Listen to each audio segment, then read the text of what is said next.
Hey, everybody. Thanks so much for joining us right here on The Right View. Tonight, we are so excited to be joined by Missouri Senator and author of the new book, The Tyranny of Big Tech. It is out today, ladies and gentlemen, Senator Josh Hawley. Senator Hawley, thanks so much for joining us. Thanks for having me.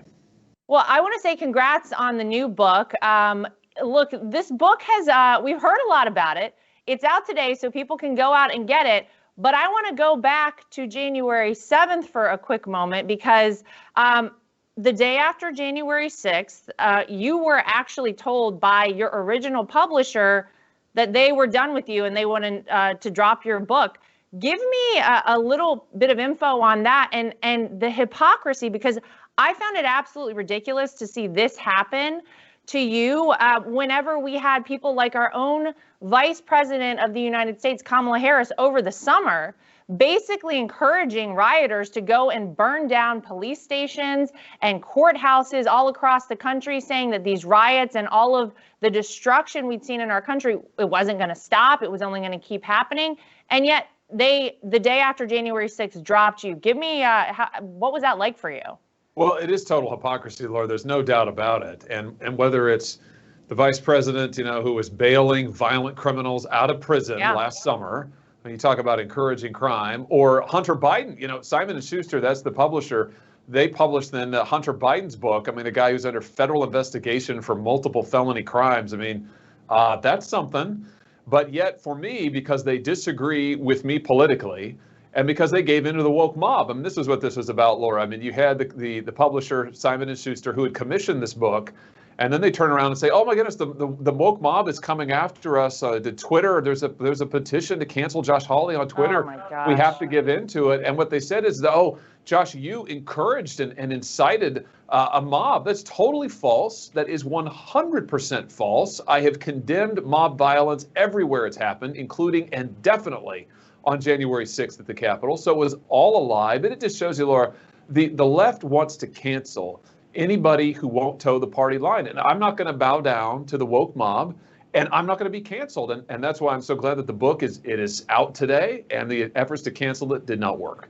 Well, amen to that. I mean, we all need to take a page from your playbook, because I think, look, you look at all these corporations, all these companies all across America that are bowing down, Josh, to the woke mob. It is so bad for the future of this country. I mean, think about the lessons that it's teaching our children. The second that, somebody disagrees with you, you got to back down and you can't speak your own voice. That is not at all what this country is about. I want to go to something really quick. I saw that you wrote an op-ed in the Federalist, and you said that your book is the book corporate monopolies did not want you to read.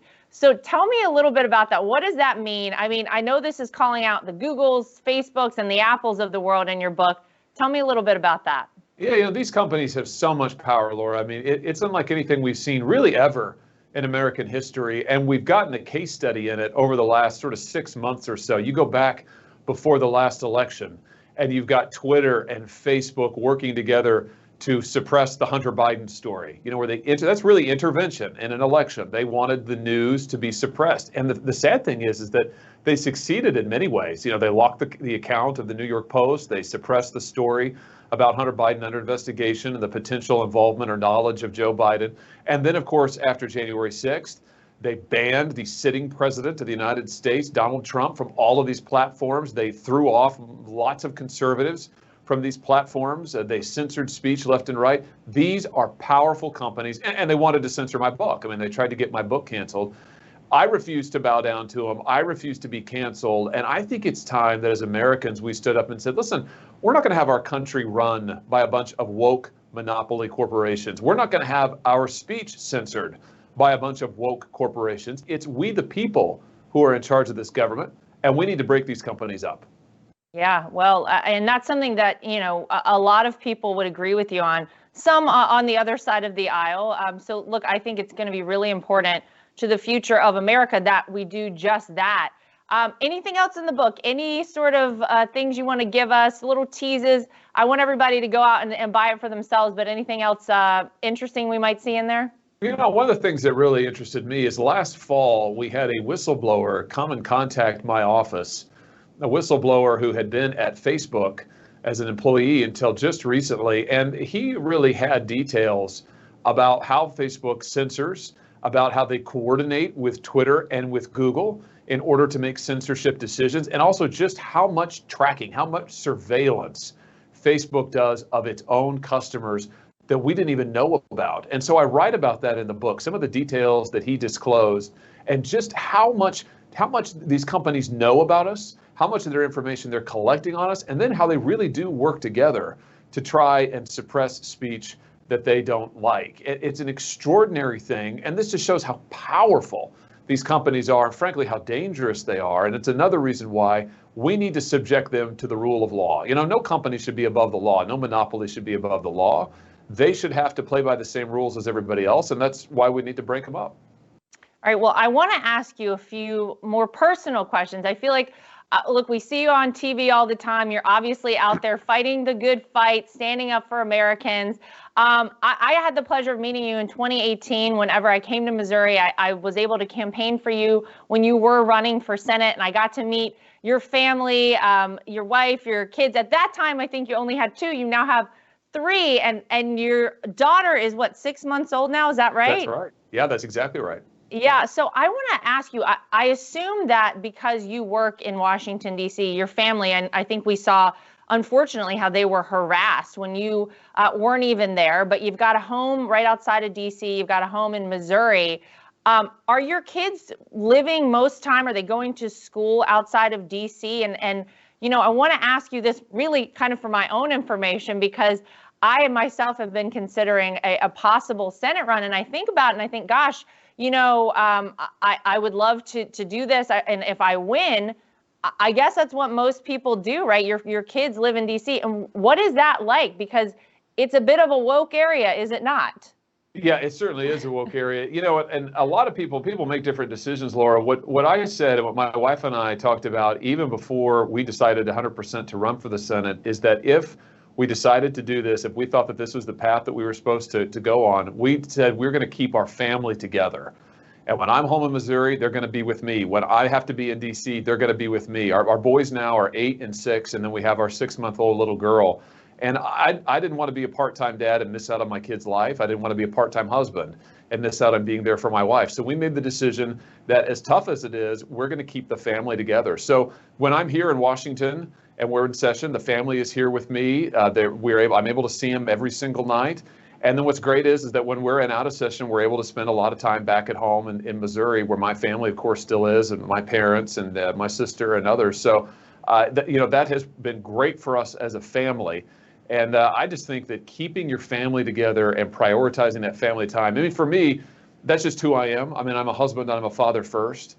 And I just said I'm not going to miss out on those things. And I think it makes me a better senator to prioritize my family and to have them be part of my life day to day and me to be part of their lives day to day. So that's what we've done. And you know, I think it's been good for us as a family for sure. Yeah, well, I'm sure when you're there in the moment at the Capitol, when you're making big decisions, you probably are thinking about your family. I mean, that's something I often think, you know, what sort of a country are we leaving to our future generations? And we're so happy that we have great people like you who are willing to stand up and do the right thing. How much do your kids know really about what you do? I guess, you know, your son's being a little older, maybe they appreciate it. I know my kids, you know, they would see my father-in-law on TV over the past couple of years, and they would just say, oh, it's grandpa, but they don't really know what's going on. Do your kids really get it? You know, my kids are more in that latter category. I mean, they know a little bit. We talk to them about service, and we talk about that, you know, we're here to answer a call and to serve our state, and we're here for that purpose. But we try to keep them shielded from the day-to-day. I mean, they don't really know. They know that I'm a senator, kind of, but they have no idea what that entails, and that is fine by me. You know, I mean, we want them to be kids, right? I mean, they're 8, 6. We want their life to be about, you know, their school and their friends and playing sports and going to church and just living as normal a life as possible. And by the way, that's a really good, healthy life. So that's what we try to focus on. And when we talk about it as a family, we're like, hey, listen, you know, mommy and daddy are here doing work. My wife's an attorney, and you know, she is working on causes that she really believes in. So we just share that with them. We're like, we believe that we're called to this work, and all of us are called to serve in different ways, however we have ability. And so we're both, mommy and daddy are both trying to do that. And we try to do that as a family. And we want them to do that. We want them to grow up and be a young man and a young woman who will serve and who will say, how can I help other people? How can I answer that call to service in my life? So that's kind of how we talk about it with them. But I'll just tell you, it is a blessing to me to get to go home at night and put my boys into bed and read to them, and to hold my little daughter and to, put her in her crib. And I mean, that is just, I don't know what I would do if I couldn't do that. And it's the most important time of my day. And it's really the focal point of my wife and my life together. So it's pretty awesome.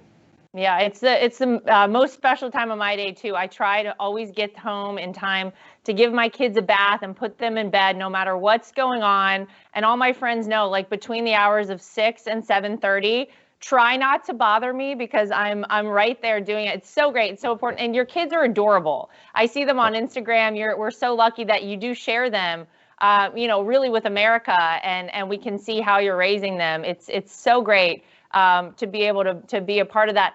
The one other question I want to ask you, and then we'll get back to the tough stuff. Sure. What's something we don't know about you? Do you have any hobbies that we don't know about? Musical instruments, any hidden talents we don't know about Senator Josh gosh, Hawley? I don't know. I don't know that I'm I'm certainly not pretty talented musically. We're trying to get my kids to learn to play the piano. My wife and I both, even though neither of us really play, because we want them. We figure, hey, this will be good for them to appreciate music and maybe help them get introduced to other instruments. So I like to spend, my wife grew up on a ranch, on a cattle ranch in New Mexico. So she's a ranch girl, and we love to spend time outside. We love to spend time. Something we try to do every year is get back for the cattle roundup and cattle branding. Oh, that's cool. Yeah, we took our kids for the first time to that last year back on the ranch, and that was awesome. They loved that. So that heritage is a big part of my wife's life, and a big part, we want that to be a big part of our boys' life. And just loving the outdoors, spending time outside. We'll take any excuse to get outside, and especially to get out of the Beltway and to get outside. So it's fun. I hear that. Okay, so possible cattle ranching in your future, we don't know. We'll stay open for that. We'll see what happens there. So I want to ask you, is there any other issue outside of big tech? Because you really have become synonymous with fighting against big tech. It's obviously the focal point of your book. But anything outside of that you really want to take on at any point? Well, I do think that helping families is a huge deal. And since we've been talking about our families, I think that parents in this country really struggle to be able to start a family and afford to start a family and then raise a family and make their own family decisions. And that's one of the reasons I've recently proposed a big tax cut for working parents.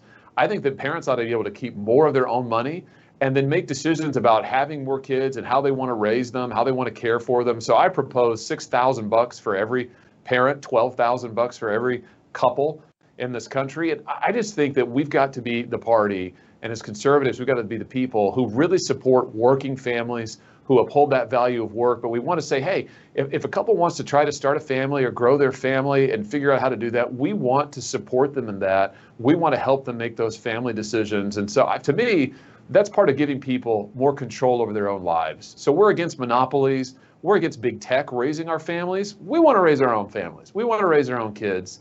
And we want to give people the tools to do that.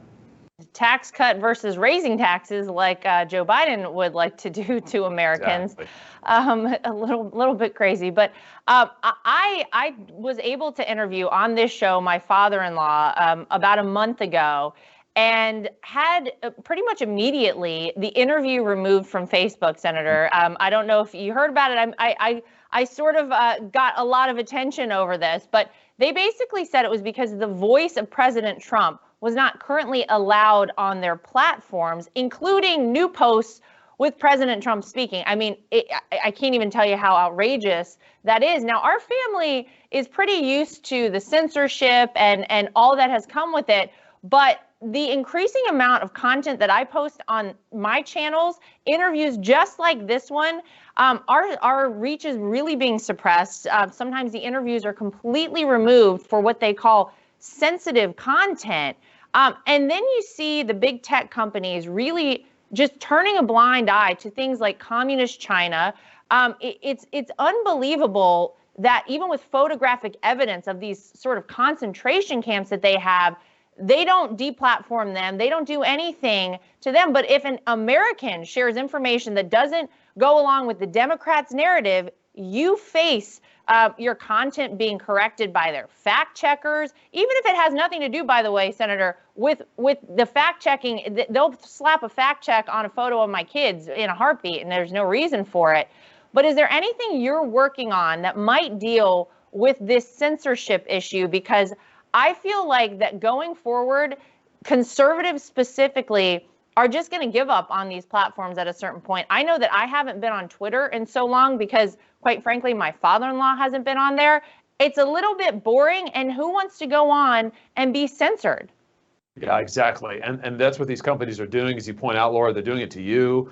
They're doing it to Americans all over the country. What's really scary is, as powerful as these companies are now, and these platforms are, they really can control speech in America. I mean, our free speech rights increasingly depend on the whims of a bunch of monopoly corporations that are run by woke liberals. So you asked me what to do about it. I would say two things. Number one, we need to break these companies up.